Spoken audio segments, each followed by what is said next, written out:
Yan, sasagutin ko lang mga ka-basic yung mga nag-chat kasi magpapa-install sila ng PVC ceiling panel. So, pinoproblema nila pag mababa daw yung kesame. Ito mababa din po to. Ito nakikita nyo. Yung height lang po ng kesame na yan, 2 tiles, 227 lang po yan. Nakapag-complete po ko yan. Kasi yung iba na problema kung saan nila ilalagay yung split type. Tingnan mo naman split type dyan mga ka-basic. Ayun.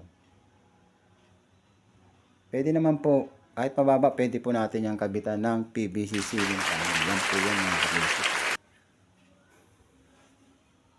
Last year ko lang to ginawa mga ka-basic. Yan. Isa lang din po ako gumawa nito. May helper lang isang tao. So ngayon, kahit tapos siya, ako na nag-ano rito, nagme-maintenance. Kung may re-repair, ako na kasi ako nakakaalam kasi ako gumawa. Yan, magpipintura lang tayo ng bubong. Pero lilinisan ko muna yan, ka-basic. Malikabok.